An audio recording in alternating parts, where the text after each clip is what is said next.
BLM Kerala, Tamil Nadu, Pondicherry.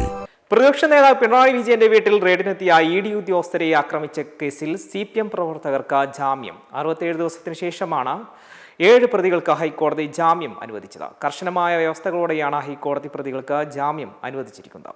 സംഭവം നടന്ന പ്രദേശത്തോ അതിന്റെ സബ് ഡിവിഷൻ പരിധിയിലോ പ്രവേശിക്കരുതെന്ന കർശന വിലക്ക് കോടതി ഏർപ്പെടുത്തിയിട്ടുണ്ട്. കേസുമായി ബന്ധപ്പെട്ട അന്വേഷണം ഏതാണ്ട് പൂർത്തിയായതായും പ്രതികളിൽ നിന്ന് ആയുധങ്ങളടക്കം കണ്ടെടുത്ത് കഴിഞ്ഞതായും കോടതി വിലയിരുത്തി. ഇനിയും ഇവർ കസ്റ്റഡിയിൽ തുടരേണ്ട ആവശ്യമില്ലെന്ന നിരീക്ഷണത്തിന്റെ അടിസ്ഥാനത്തിലാണ് 7 പ്രതികൾക്കും ജാമ്യം അനുവദിച്ചിരിക്കുന്നത്.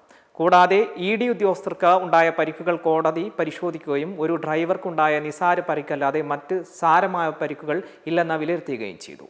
അതേസമയം എൻഫോഴ്സ്മെന്റ് ഡയറക്ടറേറ്റും സംസ്ഥാന സർക്കാരും പ്രതികളുടെ ജാമ്യാപേക്ഷയെ കോടതിയിൽ ശക്തമായി എതിർത്തിരുന്നു.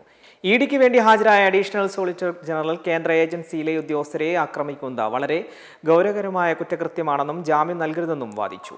പരിക്കിന്റെ സ്വഭാവമല്ല, മറിച്ച് ഉദ്യോഗസ്ഥരെ ആക്രമിച്ചതിലെ ഉദ്ദേശ ലക്ഷ്യമാണ് പരിശോധിക്കേണ്ടതെന്ന് ED കോടതിയിൽ ചൂണ്ടിക്കാട്ടിയെങ്കിലും ദീർഘകാലമായി പ്രതികൾ ജയിലിൽ കഴിയുന്നത് കൂടി പരിഗണിച്ച കോടതി ജാമ്യം നൽകുകയായിരുന്നു.